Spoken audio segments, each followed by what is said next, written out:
A gente vai falar aqui, algumas questões que ocorreram no ENAD sobre o melhoramento de plantas. Uma das questões foi a seguinte: para a escolha do método de seleção, deve-se levar em conta o valor da herdabilidade. Por quê? A herdabilidade é a proporção de variação fenotípica determinada pelos efeitos de dominância, os quais se manifestarão na descendência.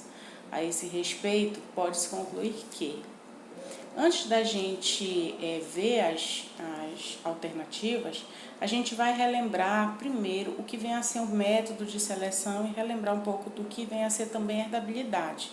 Bom, quanto aos métodos de melhoramento de espécies autógamas, que são métodos que ocorrem por seleção, a gente tem a seleção de plantas individuais com teste de progênie, a seleção massal e os métodos por hibridação. Mas agora a gente vai falar só nos métodos que envolvem a seleção, tá? Lembrando que todos eles são baseados no fato de que ocorre a autofecundação para que um progenitor homozigoto conduza a homozigose. Dentre esses métodos para explorar a variabilidade genética, a gente tem a seleção massal e a seleção de plantas individuais com teste de progênie. Esses são os métodos por seleção. Aqui a gente vê um esquema de condução de populações pelo método massal, Então a gente tem uma população onde a gente tem aí uma mistura de sementes, que pode ocorrer ou por uma mutação ou por uma migração, alguns fatores, como esses que eu falei agora há pouco. E aí dentro dessa população, que já tem uma certa variabilidade, a gente pode selecionar os indivíduos de nosso interesse, Então aí a gente vai selecionando alguns indivíduos, tá, para criar, uma população homogênea. Na seleção massal, é importante frisar algumas características. Ela é eficiente se recair em populações heterogêneas, constituída por uma mistura de linhas puras, no caso das autógamas, e no caso de uma população alógama, onde a gente vai encontrar ali indivíduos heterozigotos, a gente vai ter que usar esse método quando a gente tem uma característica com alta herdabilidade. Então aí a gente já está falando em herdabilidade, a gente está vendo a influência da herdabilidade na escolha do método de seleção. Tá? Então, características, o que vem a ser uma característica de auto-herdabilidade? É aquela que eu tenho uma boa correspondência entre o fenótipo e o genótipo. Então, tem pouca influência, uma pequena influência do ambiente na manifestação desse caráter. E aqui a gente está vendo o esquema de seleção de plantas individuais com teste de progênie. Então, a gente tem também uma população inicial, que ela é heterogênea, é uma mistura de plantas aí com fenótipos diferentes, e aí a gente vai escolher os fenótipos de nosso interesse e fazer o teste de progênie, que seria avaliar a sua progênie, o que ela vai aí mostrar, se ela se mantém homogênea, se ela mantém heterogênea, e a gente vai observar se a gente pode selecionar uma planta homozigótica, uma planta heterozigótica. Tá? E aí continua o esquema das plantas individuais com teste de progênie. Então, vai se avançando até a gente obter as linhas puras no final do processo seletivo, e todas as avaliações elas são feitas para a gente obter uma cultivar. Então, o que a gente pode observar nesse método de seleção de plantas individuais com teste de progênie? A maior disponibilidade de sementes vai permitir que o número de plantas dentro de cada progênie e uso de repetições possam aumentar com o transcorrer das gerações. Outro detalhe, ele produz bons resultados até mesmo para o melhoramento de caracteres de baixa herdabilidade. Então, a gente está vendo que a herdabilidade alta ocorreu em seleção massal, com plantas alógamas, e baixa herdabilidade a gente pode trabalhar seleção de plantas individuais com teste de progênie. O que isso quer dizer? Que a herdabilidade ela pode influenciar na escolha do método por seleção. A gente tem aqui também que detalhar o que vem a ser uma herdabilidade, né? Quando ela é considerada de baixa, média ou alta magnitude. E aí a gente tem valores, né, de baixa magnitude, herdabilidade ela é inferior a 0,15, médio ou moderado está entre 15 e 50 e de alta maior que 50. Então, voltando à questão, para a escolha do método de seleção, deve-se levar em conta o valor da herdabilidade? Está correto, a gente viu lá nos dois métodos, né? Tanto por seleção massal como por seleção com teste de progênie, que é a seleção genealógica, ok? E aí a gente vai observar a outra pergunta. O porquê que a gente vai levar em consideração a herdabilidade? Ela é a proporção de variação fenotípica determinada pelos efeitos de dominância, os quais se manifestarão na descendência. Será que isso é verdade? Então vamos lá, o que vem a ser a herdabilidade? Né? A gente tem a herdabilidade no sentido amplo e no sentido restrito. E a gente vê que no amplo ela é a variância genotípica pela fenotípica. E no restrito a gente já vai observar os efeitos aditivos do gene. Então vai levar em conta a variância aditiva pela fenotípica. Sendo assim, a gente vê que essa alternativa, né, que está explicando o porquê que se leva em consideração a herdabilidade, ela é falsa, né? Ela não vai ser bem a variação fenotípica determinada pelos efeitos de dominância, como a gente pôde ver nas fórmulas anteriores. Então, aí, ó, a esse respeito, pode-se concluir que a primeira afirmativa é verdadeira e a segunda é falsa. Passando a outra questão aí, ENAD 2007, a questão 18. Após um cruzamento entre duas linhagens endogâmicas de arroz, um melhorista obteve uma população aplicando por várias gerações o método Buck. Dessa população foram tomadas 100 linhagens, as quais foram avaliadas para a produção de grãos em 2 experimentos em 2 locais diferentes. O resultado da variância conjunta dos 2 experimentos mostrou significância para locais e para genótipos, mas a interação genótipo-local não foi significativa. Com base nesses resultados, pode-se afirmar que a gente tem as alternativas aí, né? E aí a gente vai relembrar um pouco o que vem a ser o método Buck. Então, o que vem a ser o método Buck ou o método populacional? Aqui a gente já trabalha iniciando com um cruzamento, obtém a geração F1, autofecundação, já que é uma planta autógama, obtém F2, né? E aí a gente tem uma população segregante. Avança as gerações até chegar à população F5, tá? E aí na F5, né, a gente já vai trabalhar com um espaçamento maior para ocorrer a seleção, já que a partir dessa geração a gente já tem um maior percentual de homozigose e aí a gente pode selecionar para tentar obter, né, as linhas mais homogêneas possíveis em F6. E aí a gente vai observar aí na questão, né, o que a gente vê.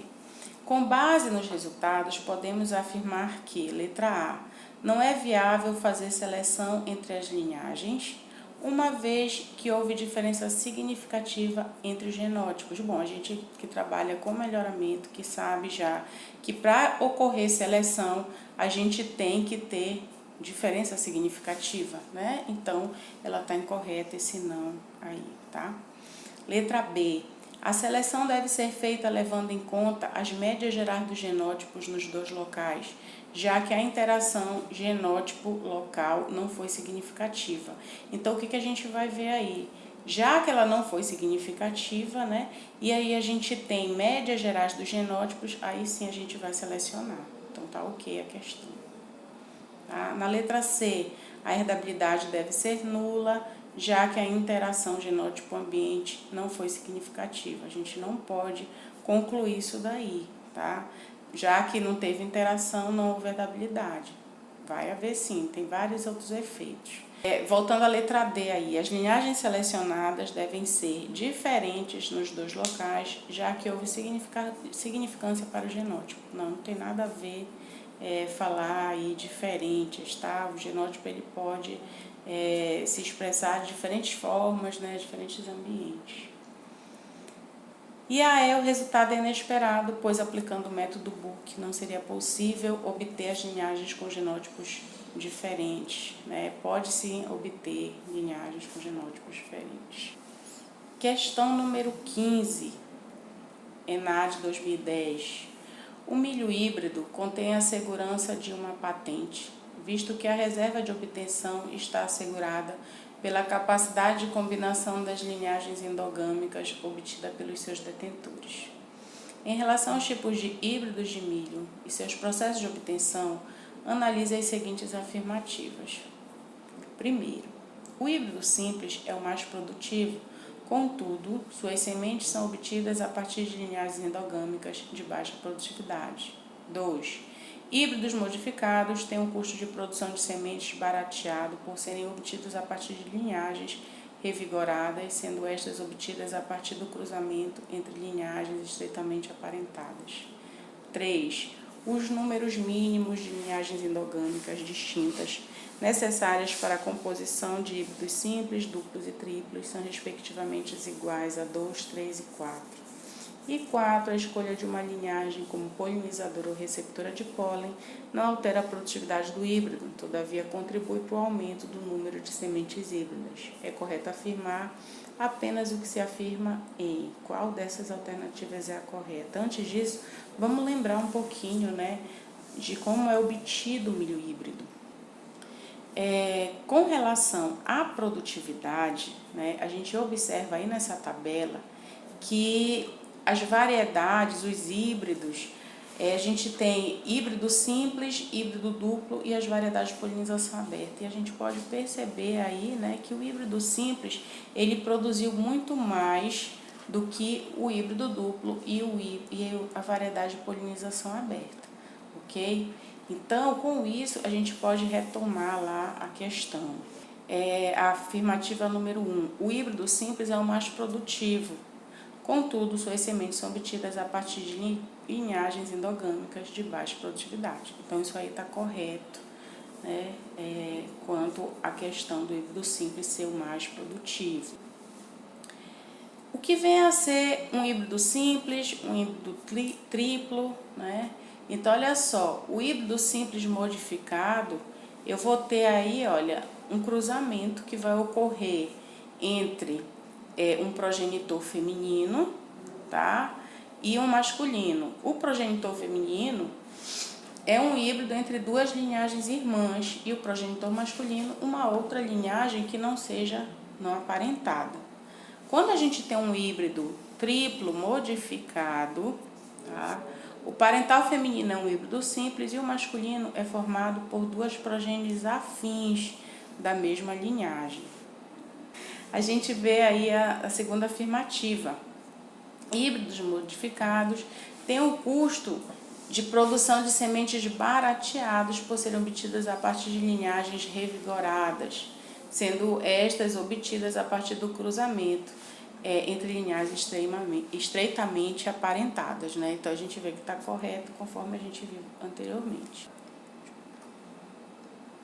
Com relação ao número de parentais, híbrido simples, 2 parentais, pai 1, pai 2, obtém-se F1. Híbrido duplo, 4 parentais, pai 1, pai 2, que vai produzir uma linhagem, híbrido simples AB. Pai 3, pai 4, que vai produzir a outra linhagem, híbrido simples CD. E através dessas duas linhagens, esses dois híbridos, né, é que a gente vai obter aí o híbrido duplo, sementes de híbrido duplo, A, B, C, D, ok? Quanto ao híbrido triplo, a gente vai ter 3 parentais, pai 1, pai 2, que vai dar origem ao híbrido simples AB, e posteriormente ele vai ser cruzado com o terceiro parental ou linhagem C.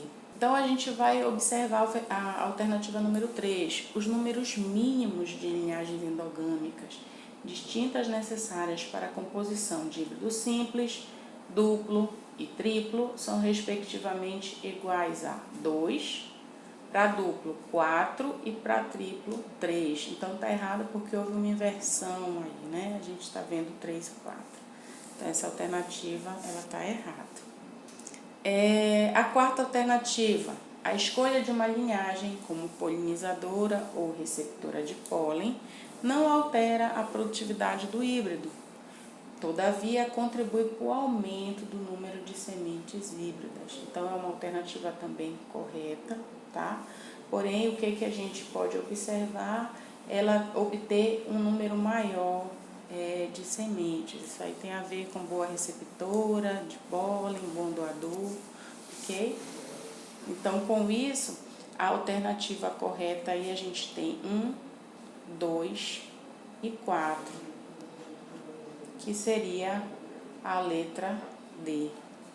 Vamos à questão 23 agora, né, do ENAD também, que ocorreu em 2010. O melhoramento de uma espécie autógama por meio do retocruzamento é conhecido como um método corretivo, no qual se corrige o defeito de um cultivar já melhorado, como, por exemplo, a incorporação de resistência a doenças. Nesse método, tem-se um cultivar doador de resistência e um cultivar suscetível a ser melhorado, que são utilizados em um esquema de cruzamentos entre si. Considerando as características desse método, avalie as afirmativas a seguir. 1. O retocruzamento é usado principalmente para transferir aos cultivares suscetíveis características controladas por poucos genes. 2. O cultivar doador é utilizado várias vezes nos cruzamentos de incorporação de resistência. 3. O retocruzamento é efetivo para a incorporação de genes dominantes e recessivos. E 4. A incorporação da resistência a doenças diminui o custo de produção da cultura, além de diminuir o uso de defensivos agrícolas.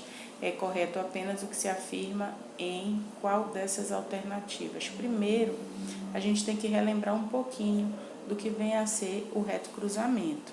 Então, esse método de retocruzamento é aquele método que eu sempre comentava em sala de aula com vocês, que é um método de transferência gênica, né? Então, eu vou transferir um ou poucos genes desejáveis de um doador para um genótipo de grandes méritos agronômicos, que aí pode ser uma cultivar, que a gente esteja trabalhando no campo, uma cultivar elite, mas que de repente surgiu uma nova doença e eu encontro dentro do meu banco um material que tem esse gene de resistência. Então, eu quero transferir para essa minha cultivar elite e ela vai ser denominada recorrente. Essa transferência ela vai ocorrer paulatinamente ao longo de sucessivos cruzamentos do material segregante com o parental recorrente. E aí a gente vai ver que a primeira alternativa aí está correta, né? O retocruzamento é usado principalmente para transferir aos cultivares suscetíveis características controladas por poucos genes. Também falava muito para vocês em sala de aula, é utilizado para poucos genes. Se for muitos genes, já vai complicar o processo de transferência. Esse método, ele envolve, né, uma série de cruzamentos. A gente tem que lembrar que o retocruzamento é justamente o cruzamento do híbrido com um dos seus parentais, tá? E esse parental que a gente vai retocruzar justamente vai ser o recorrente. Então, a gente tem aí o cultivar que participa apenas do cruzamento inicial, no caso, o cultivar B, vai ser aquele que vai doar o gene de resistência. Ele é denominado de genitor doador ou não recorrente. E o que é utilizado nos cruzamentos repetidamente, no exemplo, a cultivar A, vai ser o genitor recorrente. Então, recorrente indica, né, que ele vai ser utilizado várias vezes durante o programa. Então, aí a gente vê a alternativa número 2. O cultivar doador é utilizado várias vezes no cruzamento de incorporação da resistência. Então, a gente vê que é falsa, porque o cultivar ele vai ser o recorrente, já que ele tem as características de interesse ao material elite. Terceira alternativa, o retocruzamento é efetivo para a incorporação de genes dominantes e recessivos. Exatamente, tanto o gene dominante quanto o gene recessivo a gente pode trabalhar com retocruzamento, né? Lembrando que ele é um pouco mais trabalhoso que o outro, né? A gente chegou a ver em sala de aula, né, que a gente tem uma diferença aí. Vamos relembrar isso aí um pouquinho. Aqui a gente está vendo a transferência do alelo dominante. Então, a gente tem o recorrente e o doador, né? O doador é o dominante, é o que tem a resistência, é o azão-azão. A gente tem a geração F1, que é o híbrido, né? Heterozigoto. Vai ocorrer o primeiro reto cruzamento com o seu recorrente. Após isso, a gente vai ter os indivíduos RC1. Como a gente não vai saber quem deles é suscetível ou a doença bacteriana ou fúngica, né, ou por aí vai, ao patógeno, a gente vai ter que inocular o patógeno para determinar quem é o indivíduo suscetível. E aí vai poder eliminar e continuar o reto cruzamento.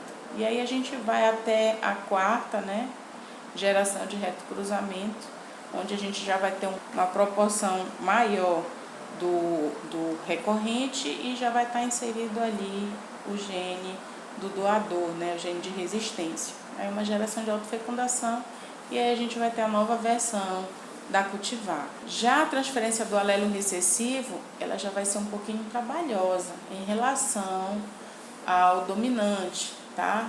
No recessivo, o que é que vai acontecer? Para eu saber onde está o material, né, o fenótipo que tenha resistência à doença, ele vai ter que passar por uma geração de autofecundação, né? E aí sim eu faço a inoculação para eu poder saber se esse material aí, qual deles é o resistente, tá? Então primeiro ocorreu aí o cruzamento, a gente tem um doador que ele é recessivo, ele é o resistente, e o recorrente é o dominante e ele é suscetível. Ocorrendo aí o cruzamento, o F1 eu vou ter um heterozigoto dominante, tá?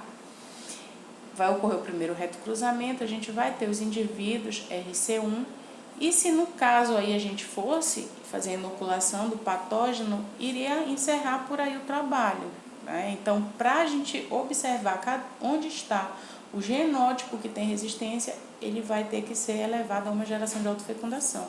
E aí sim ele vai aparecer, né? A gente vai inocular nessa fase o patógeno, os suscetíveis vão expressar a suscetibilidade e o que ficar é o que possui a resistência, tá? E aí a gente procede o reto cruzamento. Então, essa etapa de autofecundação para expressar o indivíduo que possui resistência vai sempre ocorrer nas gerações ímpares, tá? E o restante é o mesmo procedimento do que a gente viu no caso anterior. Então, com isso, a gente pode averiguar a questão número 3.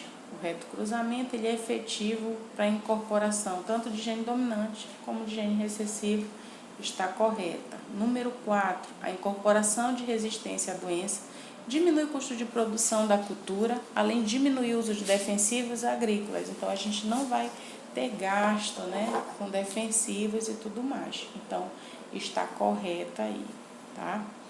Então, com isso, é correto afirmar, está certo aí a 1, 3 e 4 é a letra E. Questão do ENAD 2010, questão 17.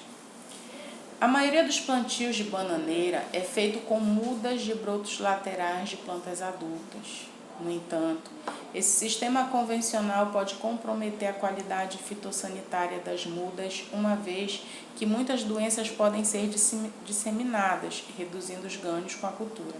Por essa razão, a técnica da micropropagação é indicada na produção de mudas de bananeira. A partir dessas informações, avalie as afirmações a seguir. 1. As mudas de bananeira produzidas in vitro são vantajosas à cadeia produtiva dessa fruta sob o ponto de vista patológico. 2. As mudas de bananeira produzidas in vitro e aclimatadas, transplantadas isentas de patógeno, são resistentes às doenças. 3. A produção in vitro das mudas de bananeira representa uma alternativa de propagação que minimiza a disseminação de doenças, facilita o transporte e uniformiza o desenvolvimento das plântulas.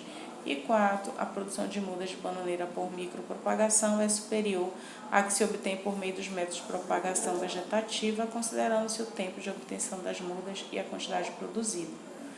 Então, o que acontece? Essa questão ela foi anulada, né, porque dentre as alternativas que está correta, ela não se encontra a alternativa correta aí, a gente vai já entender o porquê. Primeiro que vem a ser a cultura de tecido, né? É a micropropagação. A cultura de tecido de plantas, ela é definida como sendo cultura de células, tecidos e órgãos vegetais em condições assépticas. Então a gente vai retirar um pequeno fragmento que pode ser chamado de um explante de qualquer parte do vegetal, tá?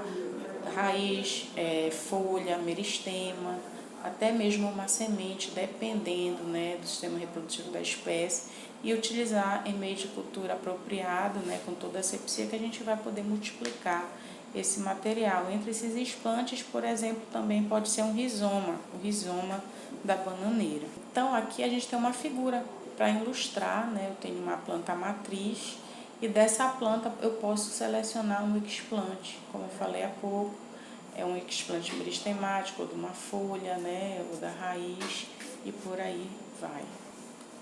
Então a gente tem as fases da micropropagação in vitro, tá? A micropropagação é de grande importância dentre a cultura de tecidos, que é onde a gente vai poder multiplicar as plantas in vitro, e ela vai passar por várias fases. Desde a preparação da planta-mãe, quando é feita a coleta em campo, a gente já tem que fazer a coleta da melhor planta possível, já vai ocorrer uma seleção baseada no fenótipo dela, né, da planta. A gente tem que fazer uma asepsia desse material antes dele chegar no laboratório.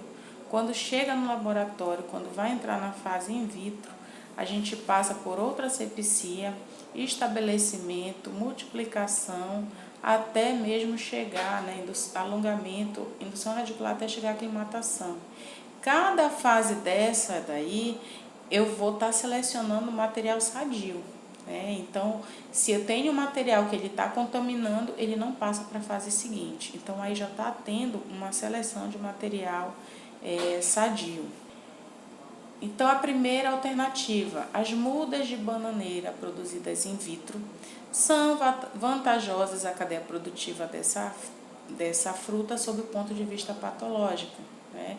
Correto, como eu acabei de falar, as plantas que vão passando de uma fase para outra, tá? Elas são bem sadias, por isso do ponto de vista, né, patológico. Número 2. As mudas de bananeira produzidas in vitro e aclimatadas, transplantadas, isentas de patógenos, são resistentes a doenças?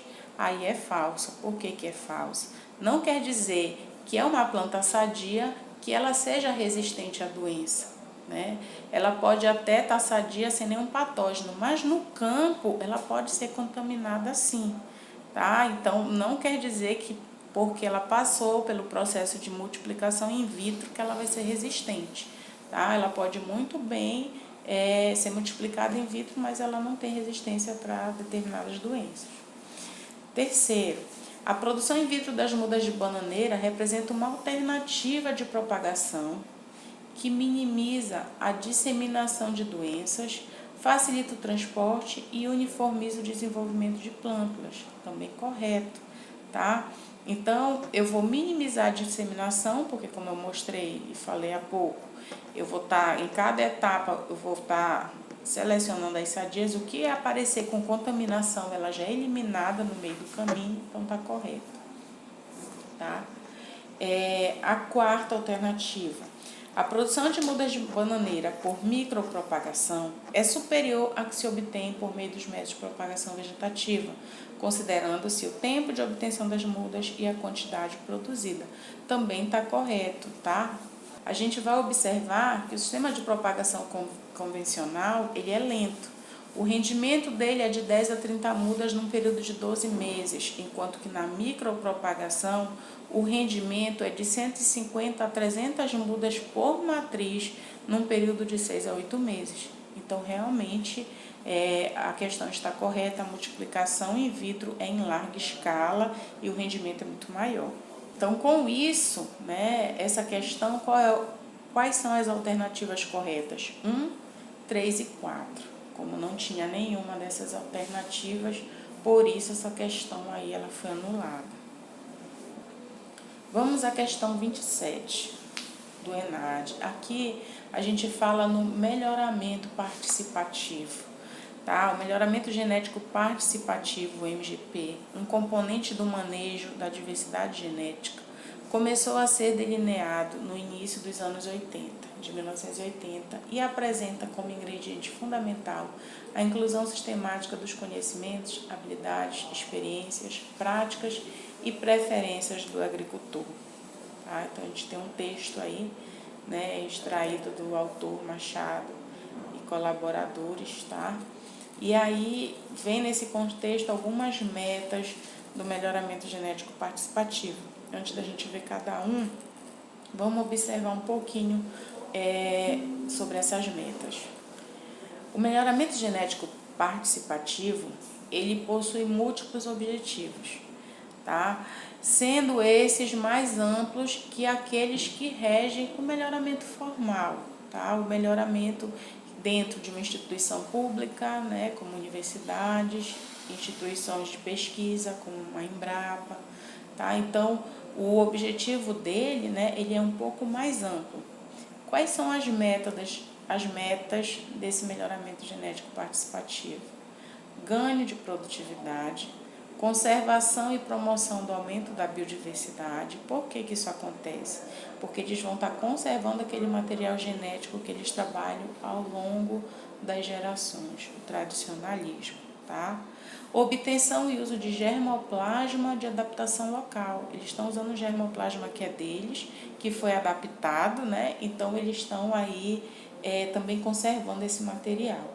Seleção dentro de populações, eles vão estar selecionando dentro daquela população base que eles têm ali, né? O material que eles consideram os fenótipos mais interessantes. Avaliação experimental de variedades. Então, vão estar avaliando aquele material porque vai estar em campo. Tá? Então, aí tem seleção participativa de variedades, lançamento e divulgação de novas variedades e a diversificação do sistema produtivo e produção de sementes. Então, essas são as metas do melhoramento participativo. Tá? O trabalho ele vai ser desenvolvido por grupos de produtores, comunidades rurais, podendo ou não haver o lançamento formal de variedades. Então, não é uma regra que o que eles fazem ali, eles têm que divulgar, têm que lançar. Com isso, o que a gente pode observar nesse contexto? Quais são as metas, né? Então, lucro com venda, a gente não viu isso lá entre as metas, tá? Letra B, ganho de produtividade, conservação da biodiversidade, obtenção e uso de germoplasma de adaptação local, seleção de populações, avaliação experimental de variedades, lançamento e divulgação de novas variedades. Aí tá tudo certinho, tudo a gente viu como meta do melhoramento genético participativo. C, armazenamento de sementes, aquisição de conhecimento, realização de cursos de capacitação, também coisas aí que a gente não viu ser citadas, né? Esses cursos de capacitação, tá? Armazenamento eles podem até de certa forma armazenar, mas é para o uso próprio, tá? Letra D, manejo da biodiversidade, ok. Produção e armazenamento de sementes, aquisição de habilidade no manejo, produção de alimento para subsistência. Tem situações que ocorrem, mas não estão como metas desse melhoramento genético participativo. Letra E, ganho de produtividade, ok. Lucro com venda de variedades. Então, aqui a gente não chegou a ver isso daí, né, de lucro, tá? É para eles próprios. Realização de cursos de capacitação também não, tá? Então, a questão correta aí é a letra B.